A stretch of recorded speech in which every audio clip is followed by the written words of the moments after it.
Hello and welcome to the Lugo Show. Today I had on Boris Cherniak, also known as the Incredible Boris, and he is just incredible. He's a stage hypnosis who's been on over 10,000 shows in his life. He's been on the Howie Mandel Show, Montel, he goes on Maury all the time, and he was on the Today Show. He does thousands and thousands of different shows and stage hypnosis, and he really blows people away. First of all, I'd really recommend that you check out his videos. His name's Boris Cherniak. He has all these hilarious, incredible videos where he just hypnotizes people and really makes you think about, well, why the hell can he make somebody forget someone's name? Why the hell can he make somebody do the crazy things that they do? And, well, how can he change someone's subconscious mind?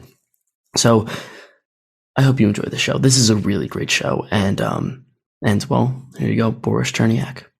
The last 40 years have been an awesome ride. And it hasn't always been as it would seem from the outside, but there's ups and downs. I've been everywhere from Dubai to Japan to Amsterdam to entertaining troops in Afghanistan and Kuwait, television, Howie Mandel Show, Maury. I'm just trying to think, Robert Irvine Show, and a bunch of others. Yeah, it's really incredible, and I spent a lot of time watching all of your hypnotism shows, and it's all stage hypnosis, and you make people forget their name, and like believe that a man is the father and pass the paternity test against another man, and the man believed that he was the mother, and you could do all of these crazy things. And first, I just want to, well, get a little understanding of how the hell do you get somebody to forget their own name? Very easy. I come from two different backgrounds. One is computers. I sort of graduated college and university for my parents. I have York, U of T, and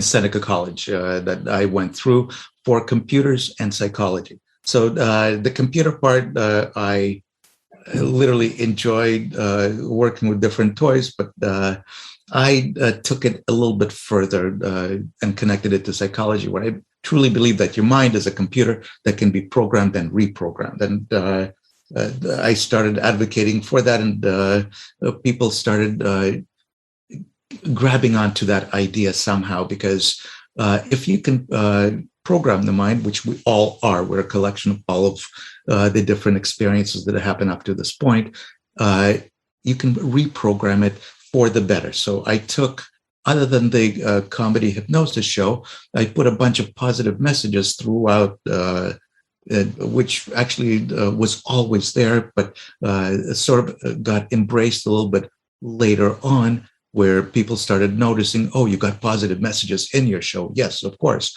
If you're doing something, why not leave something special for the people to take home with them, a takeaway or something. I wanted people to walk into my performance having seen me and walk out with more questions than they came in with.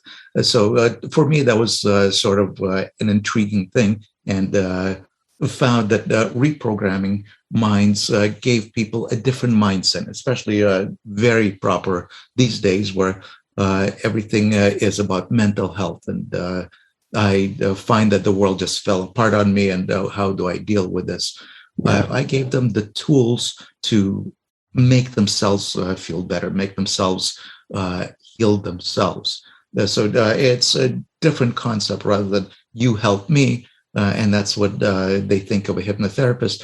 I took it a little bit further and said, well, you can do it yourself, as long as, well, you heard all hypnosis is self-hypnosis, right? But all programming is self-programming. We all have voices in our heads, and that is programming, other than the authority figures that imprint information on us. Well, so that's the thing, right? And this was the real barrier that got me into hypnosis, right? That really stopped me from going into hypnosis. It was this idea of programming, right? Like someone says, okay, I'm going to get programmed, and it doesn't feel right. It feels like I'm being controlled, being manipulated, all of these things. Sort of, like you could probably explain it better than me. Why is that BS? just like I said a few seconds ago, we are a collection of all of our experiences. Uh, your parents have given you all of the information earlier on. And I grab onto a little study that was done by UCLA years ago. An average toddler hears the word no 400 times a day. Mm. Right. So once you figure that out and you put that in your understanding how life works, everything is no, no, no, no, no.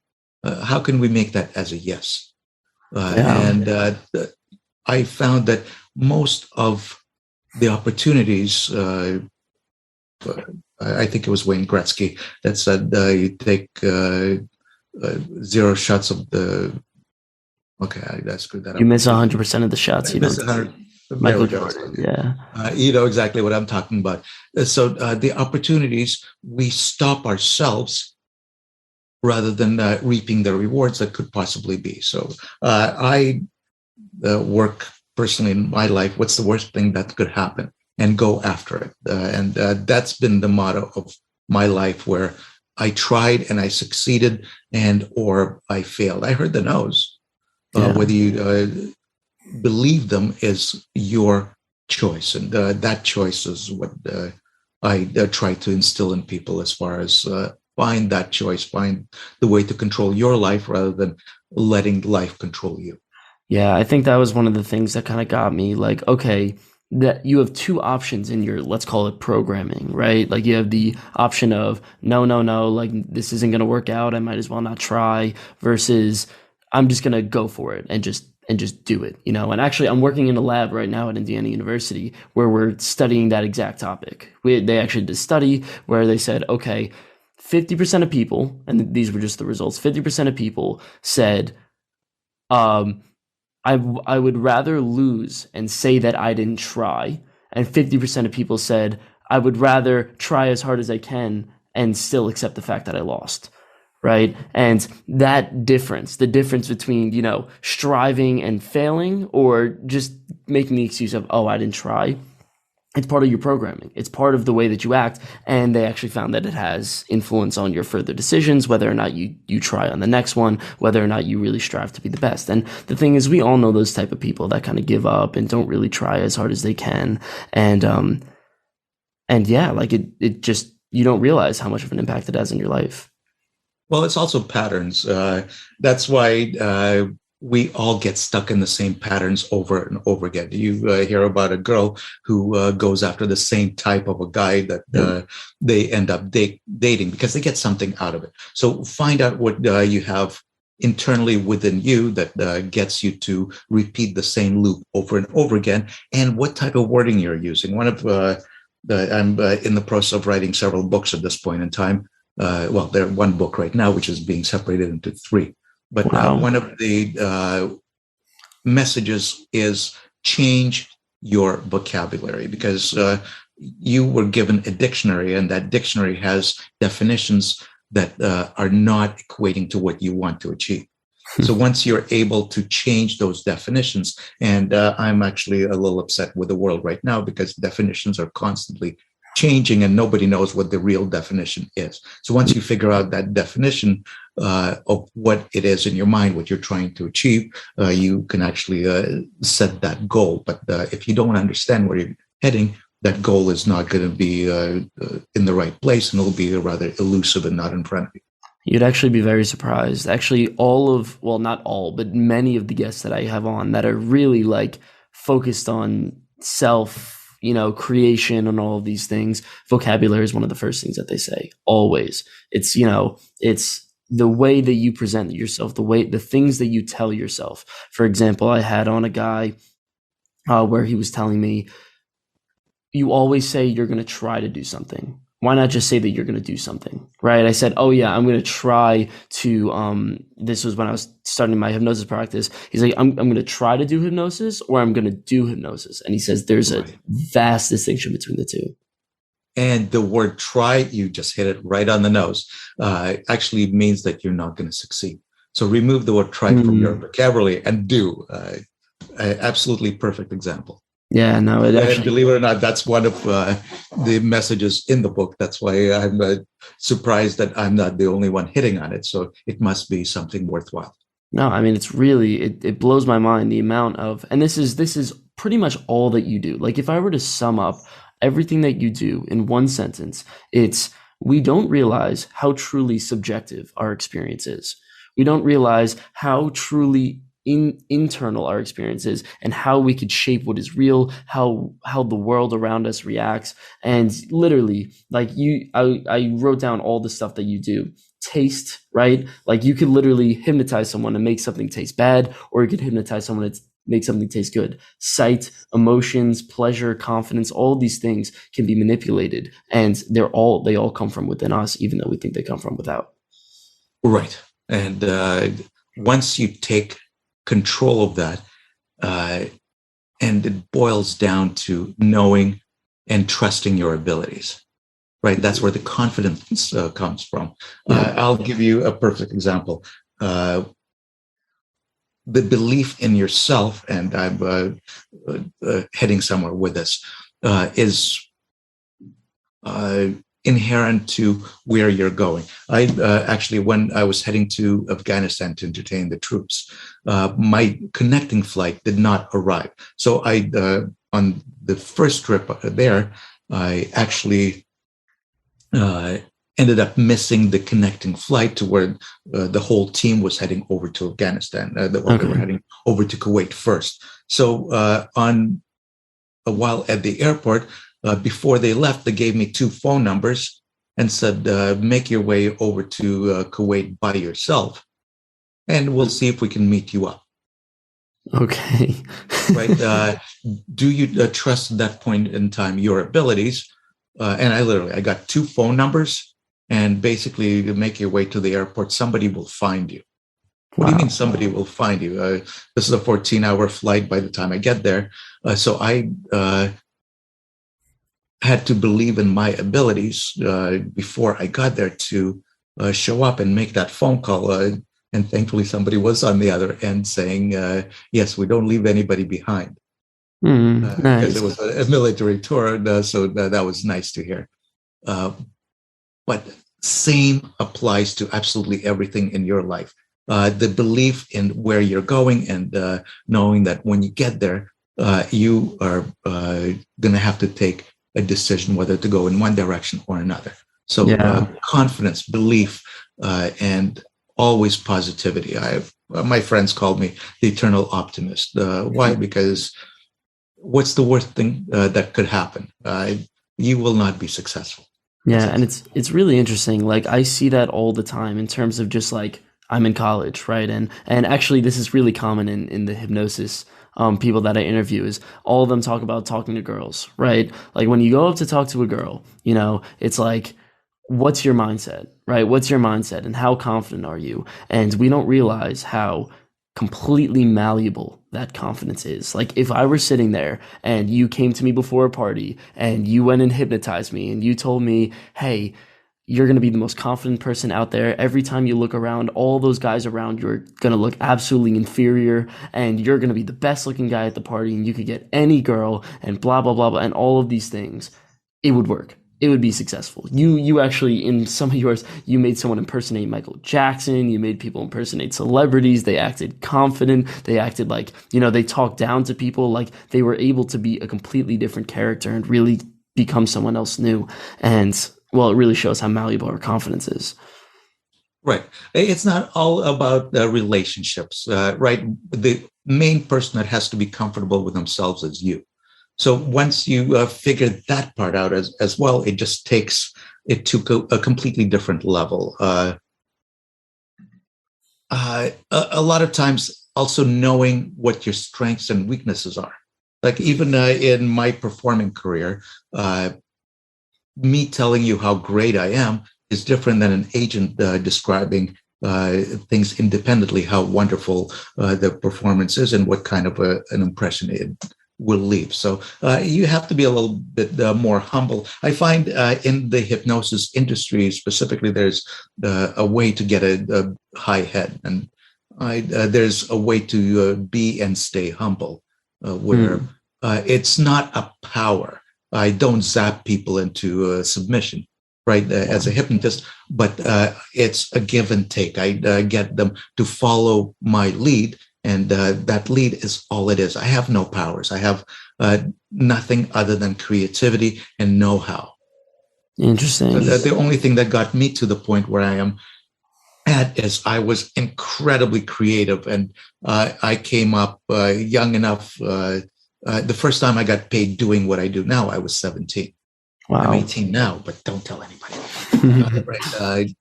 But I started performing, not knowing that anybody else was out there. I read a book that I needed to know more. Later on, I got certified and found out what I was doing wrong and right, and relearned the proper way of doing stuff. And I'm a CHT and RHT, so certified hypnotherapist and registered hypnotherapist, something of that nature, where the letters, they mean something, but not really to me. My job is to give people some of the tools while entertaining them. So when I was starting to perform, I literally did not know others were out there. So I kept writing. I got hired at a place where it was a weekly show, but I didn't know any better. So I wrote a brand new show, and I was booked from 8 till 12. Wow. I wrote a brand new 4-hour show each time I performed. Years later, I have a big bag of tricks that looks like I just came up with it. No, I've applied it from so many different years of creativity. And that creativity took me on television. Television specifically, when they were looking at, there might be 10 other hypnotists that they were considering. Why did they pick me? I was not like everybody else. I was not emulating. I was not, even with the routines that other people use, their cookie cutter routines, I did not know of those cookie cutter routines. I just knew that, how about we try this? And I literally, from performing, my very first show, I'll tell you this right now, I wrote a bunch of routines that I'm going to do, and they wanted me, if I'm not mistaken, to perform for an hour. Okay. About 20 minutes in, I ran out of material. So I started repeating the same stuff that I did before, which ended up being funnier the second time around. Oh, what's wrong with that? So let's try it again. And I learned how to build on the laughter, and people are funny. My job is as a performer is to bring it out. That's all it is. So I found an incredible way of repetition makes things not only funnier, but makes it more exciting, especially when presented in a different context. Explain. So if in my performance, I'll give you a perfect example. When I forget a person's name, who I gave them the name Chip, which I keep screwing up throughout the show, halfway through the performance, I put the same thing in a different context. I show a person a bird that knows how to talk. The bird doesn't exist. It's never been there. But as far as they're concerned, they're seeing that imaginary bird who knows how to talk and also keeps calling them the wrong name. Oh my God. Okay. Right. So that's where the context becomes in a different sense, but still it's almost the same routine, but I'm just extending it more and more. And that's what got me to the point where I am now. And truthfully, when I started, all of the hypnotists were viewed as forceful and strong and look into my eyes, right? That sort of thing. And that character did not work for me. I'm sort of cutesy, lovable, kind. And that's the part that I was on stage, which was completely different than everybody else. And you are probably way too young, but at some point in time, there was something called the Arsenio Hall Show, if you've heard the name. No. It was competing with the Tonight Show and at the time, the David Letterman Show. So the Arsenio Hall was the new kid on the block that created something special on stage. And if you've seen people going roof, roof, roof, roof, roof, that's Arsenio Hall Show. So if you've ever seen that. So I recreated the Arsenio Hall show on my stage, because I use a lot of TV themes in my performances. And the Arsenio Hall show was it. And one of the first college gigs, oddly enough, I invited an agent to come and see me perform so that they would sign me and put me on their roster. I was already on their roster, and created the Arsenio Hall show. Arsenio had guests. There were guest stars, just like what you were saying, Michael Jackson, whoever else would be on there, Madonna. And there were bodyguards, right? So everybody had something that they were doing on the stage. And as I would walk by Arsenio off the microphone, I would tell him, I'm ruining your show. I walk back across, put the microphone away. I'm ruining your show. Eventually, he takes me off the stage, gets the bodyguards to take me off the stage, and the show goes on without me. That was the crazy routine that I wrote. And that agent told me that, I'm sorry, I can't represent you because you lost control. What do you mean I lost control? I created the whole thing. That was beautiful. Are you kidding me? That was probably the nicest way I've presented it, and you were there. No, I can't represent. So I figured out that I was able to fool an agent, somebody who was already in the business, knew what they were doing, and they were not able to see what I created. That means it was that good. So I started writing for that character, and I became almost a hypnotist that loses control. So that's my character on stage that I try to present, and I make it fun and exciting. Things happen behind my back. I'm sort of oblivious to it. And that's what created that character that took me from being just another hypnotist on the list of somebody that we will pick to, this guy looks different, let's give him a chance. Interesting. And, that opened up a lot of doors. And just imagine when you perform in front of an audience live, it might be hundreds, thousands of people. When you do it on television, it's millions. So that's what I ended up stepping into. And it's catch-22. If you haven't done it, nobody will call you. If you have done it, then people will take the expertise and run with it because they can trust you. They know that you will not step in front of a camera when the camera is looking this way. And you're blocking the shot behind you. So just knowing all of those little details, that's what got me farther ahead and being able to jump in on something that is presented to people. So I always try to show the therapeutic side rather than here's just the funny way of controlling people. Okay, so explain to me, you're hypnotizing people, right? You're in that zone, and yeah, like you have this, sort of moxie that goes around, and you're very different than all the stage hypnosis that I've seen. What exactly is going on inside of their brains? Like, how did they see you? How did they see the world? Like, first of all, there was one time where you made all the people, it was like 10 people who were sitting down, you made them see the crowd as naked. And every single person that was in the room was naked, right? Do they actually see people as naked? Or what exactly is going through their mind in this experience? That's what is called a negative hallucination. You get people to imagine something that's already there, and their mind erases it as far as they're concerned. So they're creating what a vision would be in their mind. And if you ask them for an explanation, I know exactly the one that you're referring to.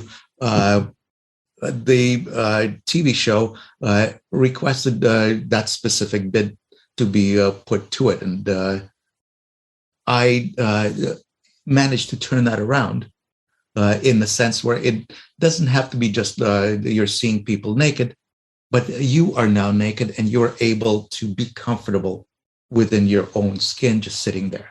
Yeah. Right. So once you're able to take that specific twist to it, and I literally choose to divert it in that direction specifically to carry out a message. It's not just entertainment. There's a little bit more to it. And that opened up so many doors. Well, first of all, not even going past just an idea of what it could be. It's called milking an audience. You give them a little bit. This is the way that's heading, but it's not where it's heading. It's heading towards a positive message, and that's exactly where I stand on the subject, because there's ways to do a hypnosis and make it a bar act in comparison to a theater act, and I choose to present it no matter where I am. It's always a theater act. Well, yeah, I mean, I remember watching that and I was like, wait a second, right? Does hypnotism also help with stage fright? Right? Because obviously that is the problem, right? That's the existential dream, is that, people are sitting and they're in front of a stage and they're naked and they're embarrassed and all of these things, and they're uncomfortable with it. So you actually can make someone feel they're comfortable in front of a stage. So yeah, can hypnosis cure stage fright? Absolutely. Yes. And it's not just hypnosis. It's the idea of being able to rearrange your mental mindset. Subconscious, yeah. Subconscious. Subconscious is always working, whether you realize it or not. It's constantly deciding, protecting, doing all of the stuff that's going on in your brain behind the scenes.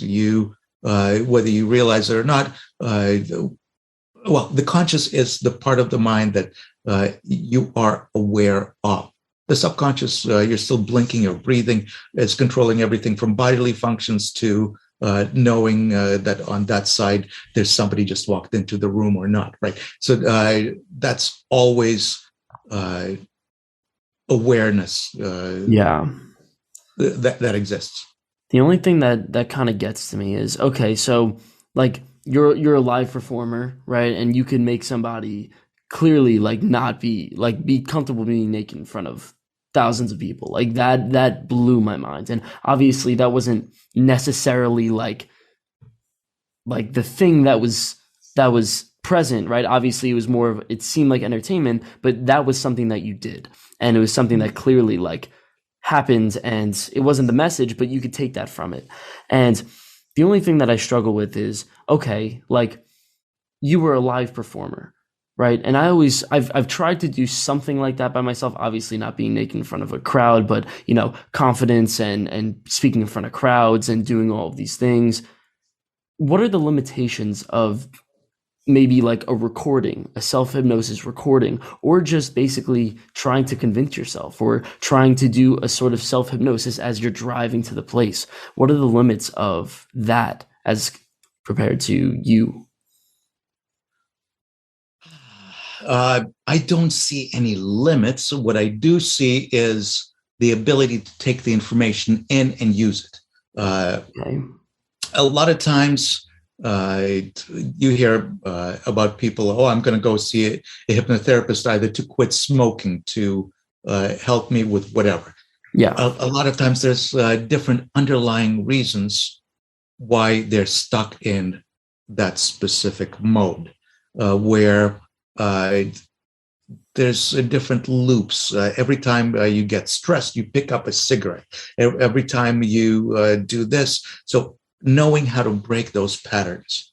And I believe that hypnosis is all about patterns. I can give people the initial push in the direction, but I cannot give them just like with cigarettes, I cannot give them the know-how to say, okay, I'm going to not touch this again. So same sort of thing. I deal also with the fears and phobias. I don't know if you got a chance to see those videos that are watched by millions online. I'm a regular on TV show Maury Povich, where I deal with people with really weird phobias, something unusual, something strange, other than the everyday. I have a fear of public speaking or anything else, or spiders. It gets into chicken, jello, cotton balls, you name it. So just different types of phobias that, and the show does them very quickly, where they would flash on the screen. If you have a phobia of sorts. Give us a call now. They were flown that weekend to the studios to deal with their phobias. So a lot of times it's a really simple procedure, which I use a lot of the NLP fast phobia cure, if you're familiar with that. But the show is very dramatic. So they present it in a really outrageous fashion, and they figure out the formula how to do it. I'm there to help people. And the way it works, they film all of the stuff of people showing how they're scared of whatever they're terrified of beforehand. And then you see me on the screen. That's the first time that I'm actually involved. And we'll give them to Boris for an hour or two, and then we'll come back and see what happened. My job is to make sure that they handle whatever they were terrified of by the end of the hour or two that they're given to me, because they film a different show in between. Okay. And then there's an hour and a half or so until I have to head back to the studio with the people. And I found, doing it over and over again, that phobias tend to be polarizing. Meaning after the fact, let's say you were scared of a bird. Afterwards, your idea is, I might want to get a bird. Interesting. So it swings in a completely different direction. And there's always an underlying reason why and how that phobia formed. They may or may not remember it, but it's a learned behavior. So if it has been learned, it can be unlearned. So give me an example of, I don't know, a bird, some sort of fear that was... I'll give you a perfect example, which hits it home right there and then. On the show, we had a lady scared of what she calls water bugs. And if people are watching this, I implore you, go ahead and look it up. Fear of water bugs, Mori, or just type in Mori phobias. It'll be one of the videos that you find online. But her daughter brought the mother because she was scared of water bugs, which are basically big cockroaches. Okay. Right. Only to exhibit the same signs that she's terrified of water bugs or cockroaches, and they were using the Madagascar hissing cockroaches. So they're pretty big and scary looking. Wherever the show finds them, it's amazing. But so instead of dealing with one person, I had to deal with two, the mother and the daughter. And the message in that one is the daughter learned from her mother how to react when she was exposed to the cockroaches. Interesting. Yeah, I mean, it makes sense. Like, the fact that people are afraid of spiders doesn't feel right to me, right? Like, why are we all afraid of spiders? There's no reason to be afraid of spiders. I don't know anybody that's been bit by a spider, that's been eaten by a spider. Turned into Spider-Man. No. Yeah, exactly. Like, nothing crazy happened, yet everybody's afraid of spiders. And it just seems like it's just completely, passed down or enforced by some culture or something. Absolutely. And there's no need for it. Yes, we have the fight or flight response where there's a part of us that protects us from the outside world, but it's not as bad as the voices in our head tell us it is. Exactly. Yeah. And it's something that sort of we've been programmed since we're younger. So once we say we're afraid of spiders, it sort of builds up. And every time you see a spider, you get more and more scared and all of these things. And it really goes back to language, right? Like, I deal with a lot of people who are diagnosed with ADHD, right? And one of the things that I was, you laughed. Like, I know, like, this is so funny. It's just, I was talking to someone yesterday. I was hypnotizing him about ADHD. And the first thing that I told him was that you don't have ADHD. And he's like, what do you mean? And I'm like, the more you tell yourself that you have ADHD, the worse it's going to get, right? Like, when you put a label on it, when you put a vocabulary on it, then you're going to convince yourself that you have some disorder. And the thing is, maybe you do, right? Like, maybe you do have ADHD, but just the fact that you're saying that you have ADHD is making your ADHD more stable and more secure. I tend to agree, and I will say something a little controversial at this point. Let's go for it. Most likely agree. Well, ADD and ADHD is a new label. And I found the current generation specifically wears these labels like a badge of honor lately. Well, I have this, I have this. One of the things about ADD and ADHD is not inability to concentrate, or is actually quite the opposite. The extra ability to concentrate. When somebody says they have ADD, attention deficit disorder, they refer to it as a disorder. Instead, I would refer to it as their mind. Instead of being concentrating on one thing, it darts from one thing to the next, to the next, to the next. By definition, but is able to concentrate so much better on each task at hand that to me, it's not a disorder, it's a superpower. Interesting. Right, because they're able to concentrate on so many things at once, but it got labeled that you're either hyperactive or not hyperactive, big deal. But you end up jolting your concentration, or I would equate it to a sprinkler. Yeah. But you concentrate on each one so well that you're able to move from one idea to the next. And water the grass successfully. Yeah, just a different way that your mind works. And it's not a disorder. It can be used as something worthwhile, so you can concentrate on 10 things at once. That's amazing, right? No, but it's something that makes me feel like it's a disorder. That can be a little controversial at this point, but I truly believe that can be used as an added benefit rather than a crutch. Yeah, it's interesting because there's definitely another side to it. Like, one of the things that people with ADHD struggle with is that they just can't finish anything, right? Like, okay, I'm focused on 8 things, and then I realize that I did 8 things and I can't finish any of them because obviously, right? Like, I'm darting around. But yeah, I mean, it's I noticed that I have something like ADHD tendencies where I keep bouncing around, I keep doing all these things, and I realize to some degree I'm very productive, right? I'm getting so much stuff done, and there's so much stuff that I could really, like, I'm focused, like I'm so excessively focused on these things that I'm darting around.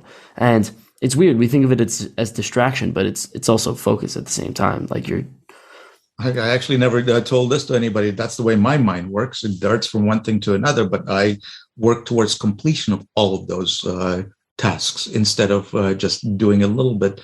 I try to do them all. And perfect example, I'm in a business by myself, meaning I don't have a big staff. So there's a lot of different parts of the business that need to be done. Everything from publicity, websites, to making phone calls, to doing this podcast, right? So all of these little details, other people may call it scattered, but to me, it's just concentrating on different things at a different time. So yeah, that's the way my mind works, and I don't know any other way of doing it other than being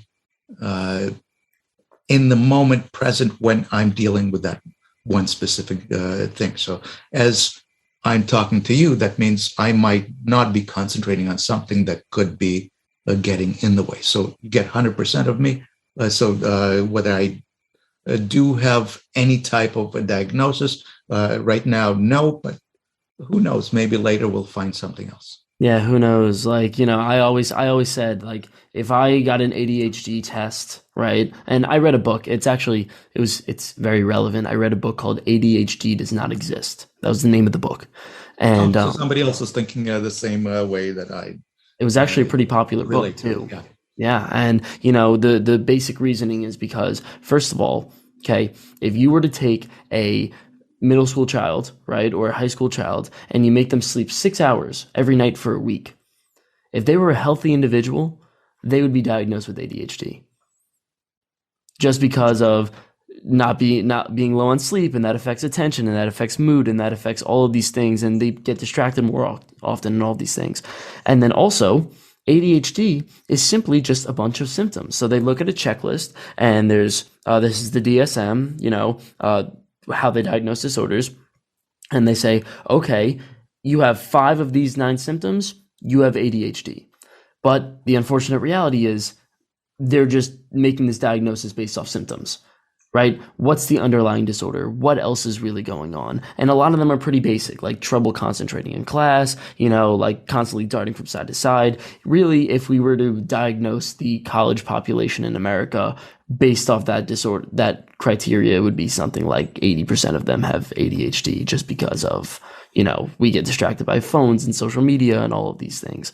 So yeah, he made the case that ADHD does not exist, and I tend to agree.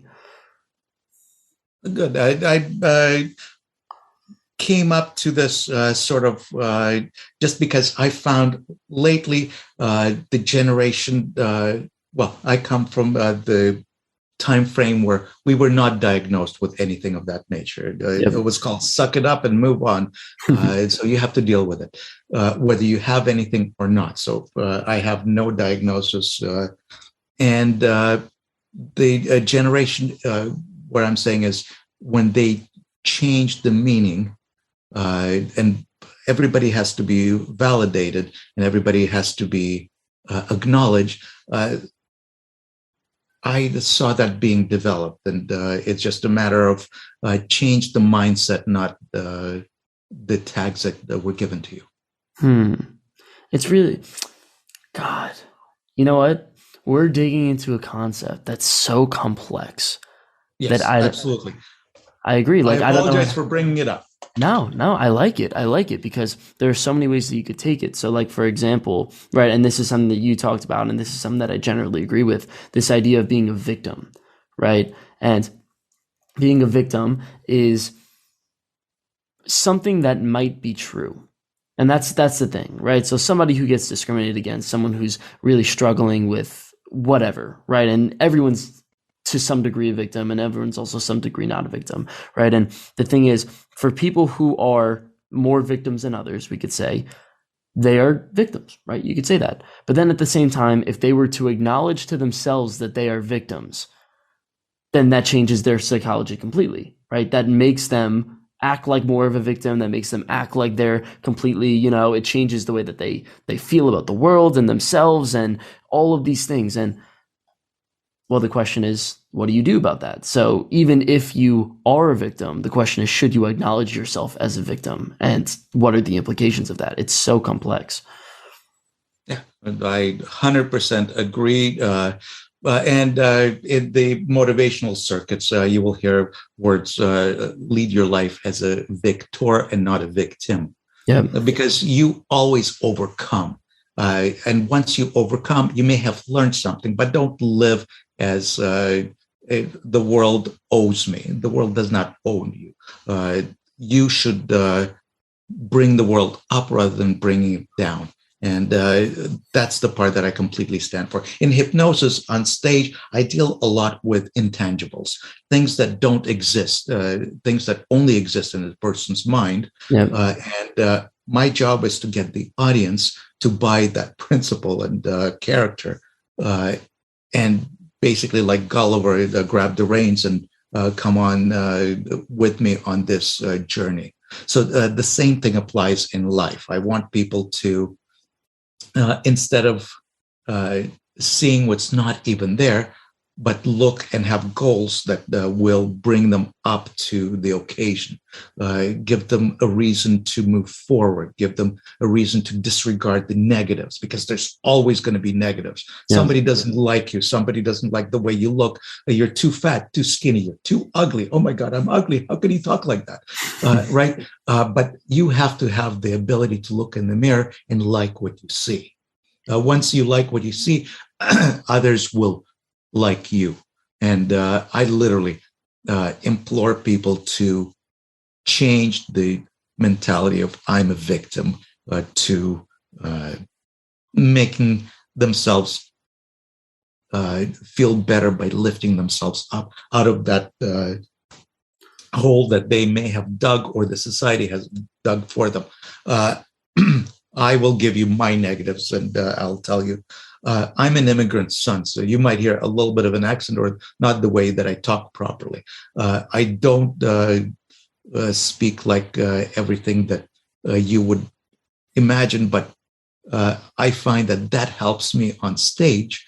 This is a negative that I took as a positive because I have a different cadence, different way of presentation that gets people to hold on to every word that I say. Yeah. And I even learned over the years, if the audience is not with me, if the audience is too slow, I will slow down the way I speak so that they can be on the same wavelength. So once you figure out how the world works, it's not about money. Like everybody in this world is trying to get as much money as possible. It's just a number. Yeah. Right. So once you figure those little details out, everything changes. Everything becomes okay. Everything becomes worthwhile, and create those goals. They may not be always realistic, but for me, having a little bit more of unrealistic goal in front of me is constantly moving forward and trying to achieve. Well, so that's the thing, right? And I've been trying to parse out, essentially the lessons of what you've been saying. And it seems like that we place a sense of importance. We place a sense of value on every single thing that happens in our lives, right? So somebody comes up to you and they say, you look ugly, right? You could say that is the most important thing ever. Holy crap, why would they be so terrible to me? And this is really going to affect the way I speak to myself, my self-image, all of these things, my emotions, and eventually the way that I act and feel. Or you could say, who the hell is this person talking to me? Right? Like, what does it even matter? This person speaking to me, it really doesn't matter. And for almost every single thing that happens in our outside world, and this is true even perceptually, right? Like there are little sounds that are happening in the background right now. There are little movements, cars moving outside. And what I've chosen is that I've chosen to focus on this one interview. I've chosen not to focus on the world around me and just to focus on this conversation. And it seems like we're doing this all the time. We are meaning-making machines. We are people who are determining the importance of everything around us and trying to determine how is it going to affect my body? How is it going to affect the way that I talk to myself, how I feel, and how I act at the end of the day?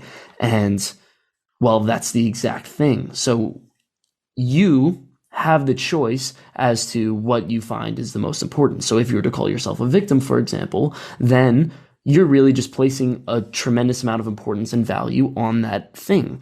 But at the same time, you could just place a tremendous amount of importance on I'm an immigrant and this actually brings good to my life and this actually makes my performance better as opposed to something like it makes it worse. You're absolutely right. And find that something special that it's in your life. Change the language, change the attitude. Because what happens is the loops are created and people dwell on those ideas that I'm ugly, I'm ugly, I'm ugly. You're not ugly. You're just different. Different. Wait a second. What's different? Is that good? Is that bad? How should I use that? Well, different will get you everything from TV roles to you. Just like I was talking about before, I was different. That got me work. That got me noticed. That got me in front of other people. And I'm not talking about a career making move. I'm talking something that you get satisfaction out of. And I found that my life changed when I stopped caring what other people think, and even on stage amused me. I like that. Right? The part about because I know what's funny. I believe that's funny. And if you go with me on this journey, I will show you how funny things will become. And an audience is able to jump on that wavelength the same way after I'm confident enough to say, you're going to like it, trust me. So that's what happens on my stage. When I present something, it's a routine I might have written half an hour before. Many of them failed. So they won't always be successful. But when they do, it hits out of the park.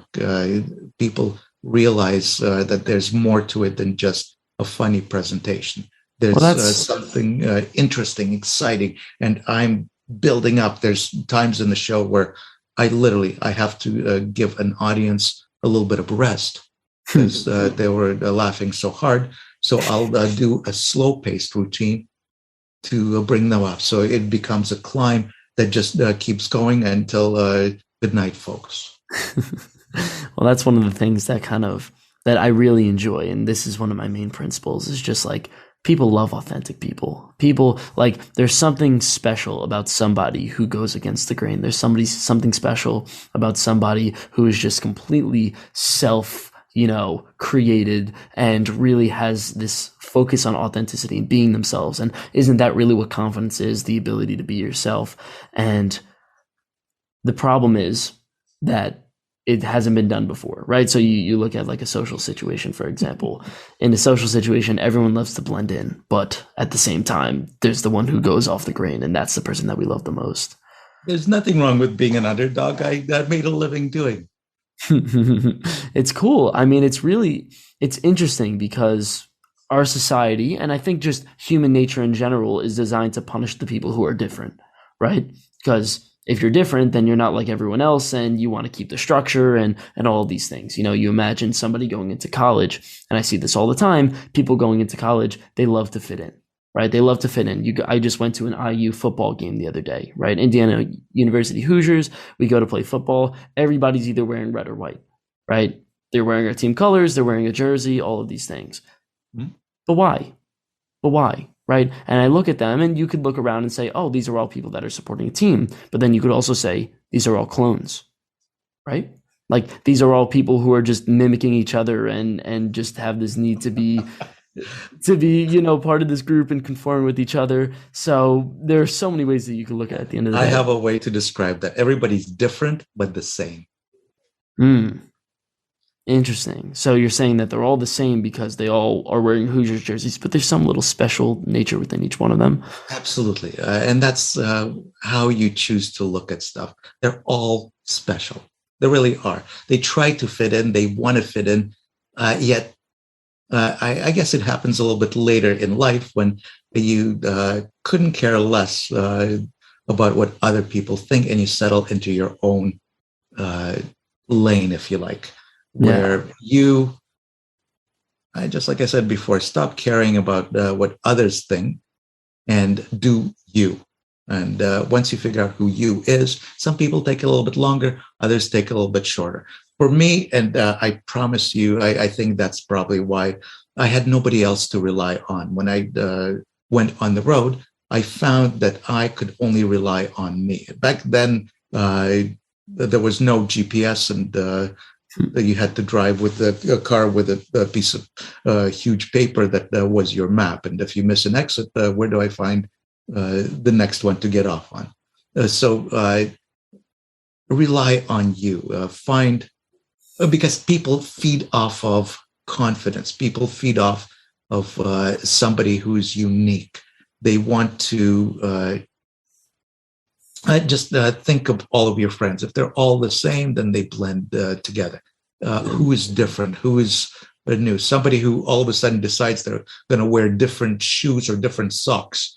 That's different. Let's talk about it. Why do you talk about it? Because they are not fitting the norm. They're trying to be themselves. Yeah. And you'll notice that even in conversation, like I see this all the time because obviously I'm in college and people are still trying to figure out who they are and all this. And you could tell that people put up like this nice little mask, and if you shift the mask a little bit, like somebody will say something, like obviously they put up a persona and this is who they try to be. And then they'll say something that just completely breaks it. Like completely, it goes against every single thing that they were trying to act as. And they just kind of like slip it into the conversation, maybe as a mistake or maybe as if they're trying to like test something, either consciously or subconsciously. And every time it happens, I just laugh. I'm like, oh, that's so funny because clearly, this is not you. The real you is underneath. And you're also able to notice that, especially in the craft that you're using. You have started to appreciate people for the psychology behind their thinking. Yeah. Right. Do you find it exciting to see what makes people tick? How they're made up of. You notice different little signs of if they're standing in a circle, one crosses their arm, the rest follow suit if they agree with the subject. matter. So tiny little details, and I use that on stage as well. I find different little details that I pick up from who is responding a specific way to where they're looking. Right. If somebody's body language relates something to you that is against where you're heading, you know that they're not on the same level. So you have to discuss it. And once you're able to find the same level, the whole congruency just moves forward. It's that simple. Interesting. So you're trying to get them essentially on your wavelength, right? That's a little bit like a mystical way of saying it, but it's a normal way of saying it. That's the way I usually talk. But I find you want people, and even in college, you're referring to college, you will not be friends with everybody in your group right now. Yep. 20, 30 years from now. Life comes into play, kids, whatever else, jobs. And you will find that the people that stick around are the ones that you have either the most common with or people who complete you. And that same thing relates to partners, to friends, to whoever. Somebody who does not question why you wore the shirt that you wore today. Or will question you and call you on it and say, what the hell is wrong with you? Who goes out like this? Right? Somebody who will give you what you either need or that will complete you. Interesting. No, I mean, I'm seeing that in my life. Like there's a lot of, I mean, you know, this is one of the most human things possible, right? Like what makes someone your friend and what makes someone not your friend, you know, and part of it is just because you get a good feeling when you're around one person and you get a bad feeling when you're around another. And part of it is validation, right? Like, okay, when I'm around this person, and this is to your point, like when I'm around one of my friends, like I just feel so comfortable. I feel so validated. I feel so like we could just, you know, we don't have to put up these barriers in front of ourselves and we could just kind of go. And that's part of the reason why I like this friend so much. It's just such a beautiful feeling. Drop the masks. That's all it is. Exactly. Yeah. Wow. That's really, really amazing. And well, I guess that's the end of our conversation. I do have one more question though, actually. As many as you like. So this is something that's sort of, I don't really know what to do about it, right? So the idea of confidence, I think everybody struggles with confidence. And obviously, right, I've been spending a lot of time speaking in front of large groups of people and all of these things for confidence, okay? How does someone self-hypnotize themselves to become more confident? So for example, let's say I'm about to present in front of 210 people today. What should I do to stand up in front of them and be completely myself? Well, one thing that I can tell you about the confidence, only 210, that's it? Only 210. Right. Well, that's one of them. Because a lot of times part of the process of public speaking and being afraid of the audience, you don't realize one simple detail. They're on your side. Right. So in your mind, you're going through questions. What if I don't? What if I this? If you're confident in your material that you're presenting, the only thing that stands between you and a wonderful presentation is the ability to just take a deep breath and walk out on stage and say, I know what I'm talking about. Listen to me. And this is the information that I'm trying to relate. Do you have any problems talking in front of, let's say, 5 people? What's the difference? Right. Same information. I studied this, or I want to present this abstract concept that I believe is absolutely the way it should be.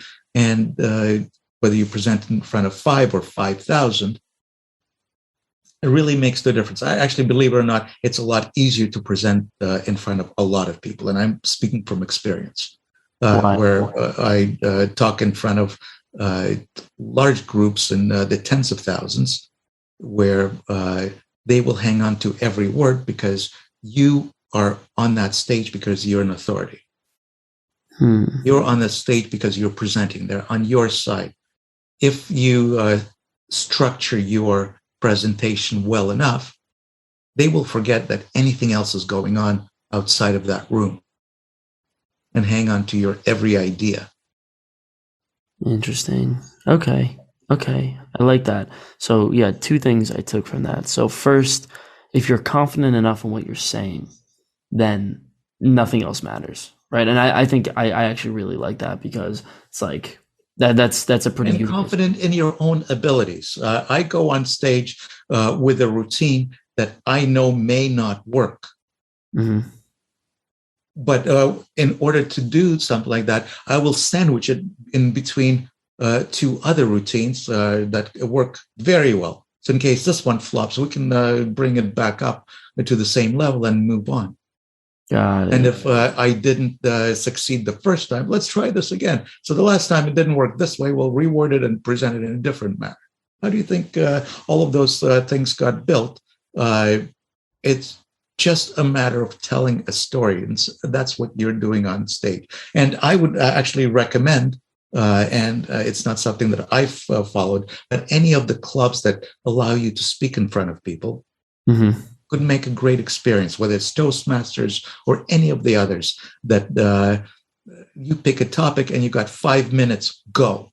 Right. And tell me about whatever that topic is. And then they criticize what did he do right and what did he do wrong. There's many clubs. I'm sure you have some at the university that you're Yeah. at, or you can find something locally that people just get together, maybe at a restaurant. And these days it's socially distanced. You don't even have to be in front of anybody.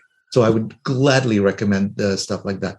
But there's no way to do stuff without trying. So the more you try, the better you get. I came the ranks, as we were talking about Bear's Place that I performed at many, many years ago, and still remember because that was so much fun. And just being on tour through all of these different places, a few places stand out. But you may not see the same show today as what I presented way back when. Why? Because everything evolves. So the more you do something, the better you get at it. So if it's information for the first time, believe in yourself, believe in your abilities. The audience is always on your side. They're not there to have you fail. And if you do, there's always the next time. I like that. I like that. All right, well, Boris Cherniak, thank you for coming on. Tell everybody where they could find you. This was great. Yeah. The website is simple, incredibleBoris.com.